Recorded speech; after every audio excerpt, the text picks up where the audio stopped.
Good evening students. आज हम पढ़ेंगे न्यूट्रिशन इन ह्यूमन बींग्स। इससे पहले हम जानेंगे ह्यूमन के बॉडी स्ट्रक्चर के बारे में, जो मैंने बनाया है शॉर्ट फॉर्म में, जल्दबाजी में मैंने बनाया, सिर्फ समझने के लिए बनाया है। ठीक है, तो ये क्लास 10th के लिए है। तो मैं स्टार्ट करता हूँ बिना कोई समय गंवाए। ठीक है, ये बॉडी स्ट्रक्चर है। बॉडी स्ट्रक्चर में सिंपल सी बात है, माउथ है। माउथ के पास ये एक नली है। ठीक है, एक नली है जिससे हम भोजन लेते हैं। ये नसल है। ठीक है, उसके बाद यहाँ पे एक ईपीग्लॉटिस नाम का एक चिप्पी का नाम सुने, जो पतला सा चिपटा सा होता है, उसको हम ईपीग्लॉटिस कहते हैं। ठीक, ये भी सिंपल तो ओइसोफेगस, इसे हम फूड पाइप भी कहते हैं। ये हमारा स्टमच हो गया। ठीक है, स्टमच है, लीवर है, पैंक्रियाज इसी में है। इसके बाद यहाँ पे लार्ज इंटेस्टाइन, ये भी स्मॉल इंटेस्टाइन बनाया है, इसे एनस, रेक्टम, अपेंडिक्स मैंने नाम भी दे रखा है। ठीक है, तो स्टार्ट करते हैं। देखिए, जब पहले इंसान भोजन लेता है तो भोजन लेने के बाद एक ग्लैंड निकलता है, जिसे हम सैलिवरी ग्लैंड कहते हैं। ये सैलिवरी ग्लैंड क्या करता है, हमारे भोजन को मिक्स करता है, च्यू करने में सहायता करता है। जब हमारे अपने दांत से हम च्यू किए तो च्यू करने के बाद एक हमारे मुंह में लार टाइप आता है ना, लार, इसे हम सैलिवरी ग्लैंड कहते हैं। निकलता कहाँ से, सलाइवा से। कहाँ से निकलता है, सलाइवा। सलाइवा क्या है, एक सलाइवी एमाइलेज होता है। ठीक है, क्या होता है ये, सलाइवी एमाइलेज। ठीक, फिर उसके बाद ये जब भोजन मिक्स होने लगता है, तो मिक्स होने के बाद ओइसोफेगस में आता है ना। अभी ओइसोफेगस क्या है, हम कहते हैं इसे हम फूड, ओइसोफेगस को हम फूड पाइप भी कहते हैं। कौन सी पाइप, फूड पाइप कहते हैं। ठीक है, अब एक बात ध्यान देने वाली बात है, यहाँ पे हम एयर भी लेते हैं, फूड भी लेते हैं, है ना। तो क्या ये एक ही पाइप है कि दो पाइप है? सीधी सी बात है, एयर लेने वाली पाइप अलग होगी और फूड लेने वाली पाइप अलग होगी।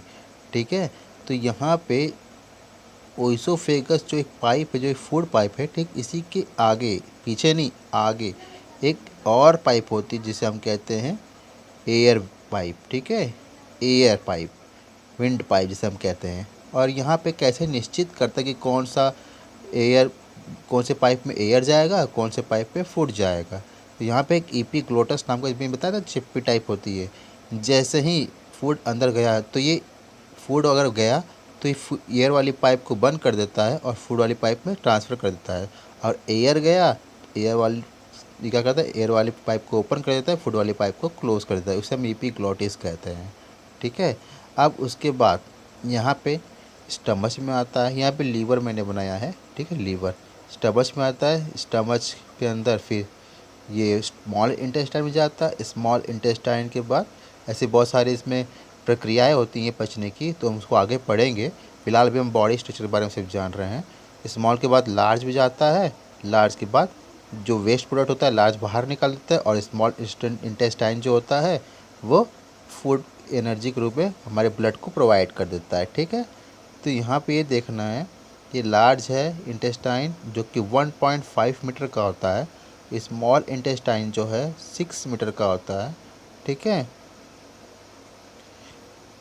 अब ये जो रेक्टम है, रेक्टम ये सॉरी अपेंडिक्स, अपेंडिक्स जो है ये कुछ खास काम नहीं करता बॉडी में हमारे।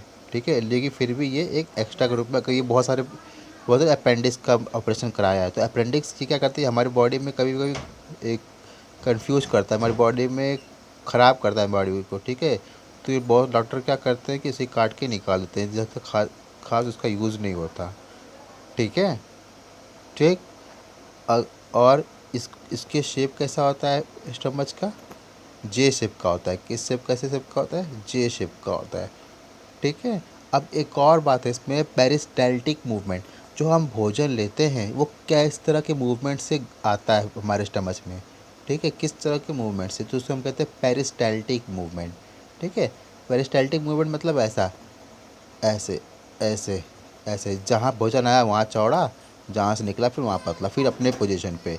ठीक, ऐसे ऐसे ऐसे ऐसे, ये क्या एक पेरिस्टैल्टिक मूवमेंट होता है। और यहीं पे नहीं, जहाँ जहाँ से भोजन होके जाएगा वहाँ वहाँ पे ये मूवमेंट होएगी, सिर्फ एक जगह से नहीं होती है। जहाँ जहाँ से भोजन मूव करेगा वहाँ वहाँ से ये मूवमेंट होगी, इसी को हम पेरिस्टैल्टिक मूवमेंट कहते हैं। ठीक है, ठीक है, अब पार्ट 4 में हम आगे पढ़ेंगे। ठीक है, इसके बारे में पढ़ेंगे।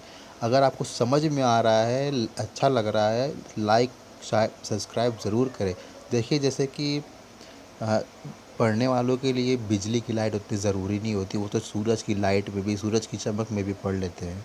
इस तरह मेरे पास कोई स्मार्ट क्लास तो है नहीं, फिर भी आपको बताने के लिए किसी तरह इस महामारी में फिर भी मैं पेन कॉपी का इस्तेमाल कर रहा हूँ, ठीक है, ताकि आपको समझ में आए। इसलिए मैं थोड़े थोड़े 5-5 मिनट के पार्ट्स को आप बना रहा हूँ, ठीक है। धन्यवाद।